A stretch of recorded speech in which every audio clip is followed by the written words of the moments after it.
जय श्री कृष्णा। कैसे हैं आप सब लोग। विवाह, शादी, आखिर क्या कारण है कि रिश्ता होते होते टूट गया। एंगेजमेंट तक बात आ गई लेकिन संबंध आगे चला ही नहीं। तो आज का विषय हम विवाह ही लेते हैं कि कौन सी ऐसी अड़चनें हैं जो हमारी विवाह में आती हैं और उनका हम किस तरह से निवारण कर सकते हैं। देखिए, आपका कुंडली का जो सप्तम भाव है, जो सेवेंथ हाउस है, वो विवाह का ही होता है, यानी कि पार्टनरशिप का, आपका विवाह का होता है।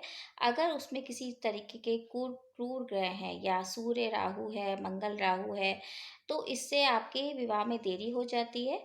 और या फिर किसी क्रूर ग्रह की दृष्टि हो इस सेवेंथ हाउस में, तब भी आपके विवाह में विलंब होता है।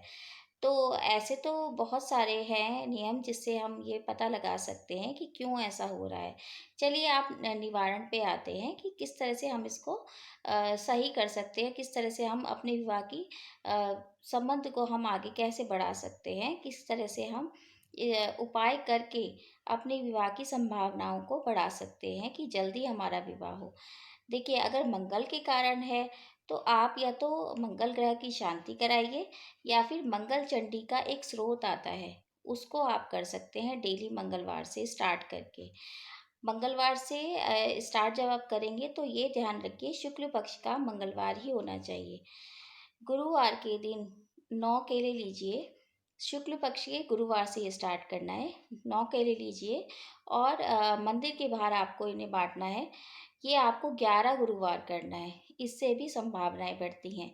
5 पूर्णिमा आपको 5 पीले वस्त्र किसी सन्यासी या किसी वृद्ध पुरुष को या फिर कि पंडित जी को दे सकते हैं। ये आपको 5 पूर्णिमा करना है।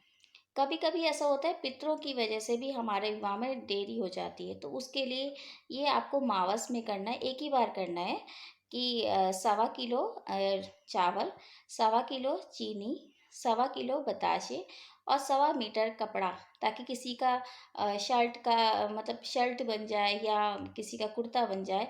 इसको क्या करना है, आप किसी थाली में लगा दीजिए और अपने घर के किसी बुजुर्ग से कहिए कि दक्षिण दिशा में इसको वार के आप 1 लोटा दक्षिण दिशा में आप चढ़ा दीजिए पितरों के नाम का, क्योंकि पितरों की जो दिशा है वो दक्षिण की तरफ है।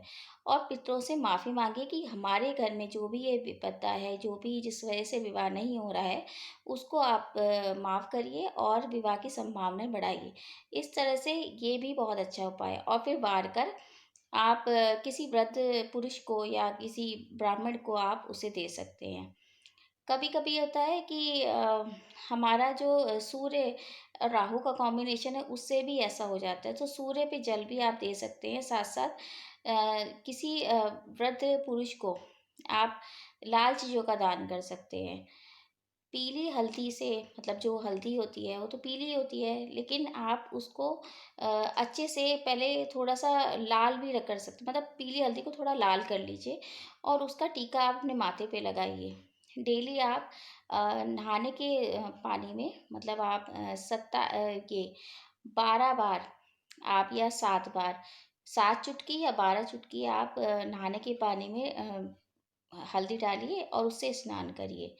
कन्याओं को ये भी करना चाहिए, एक नया कड़ा ले आइए और रात के टाइम हल्दी में वो कड़ा दबा दीजिए और अगले दिन उसे अच्छे से गंगा जल से धो के दाहिने हाथ में मतलब दाहिने हाथ में वो कड़ा पहन लीजिए, उससे भी उनकी संभावनाएं बढ़ जाती हैं।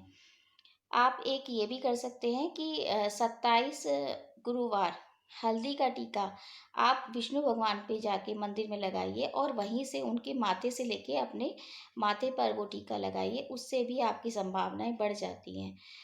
आप एक ये काम भी कर सकते हैं कि जैसे सोमवार के दिन 11 रोटी आप गाय के लिए बनाइए और उसके बीच में आप गुड़ रख दीजिए, और 11 सोमवार ही आपको ये करना है। और ये ध्यान रखिए, ये सारे उपाय शुक्ल पक्ष के ही होने चाहिए, शुक्ल पक्ष के ही सोमवार को ये करना है और 11 सोमवार करना है। गाय माता को ये खिलानी है और उनसे प्रार्थना करनी है कि हमारे विवाह की संभावनाएं बढ़ें।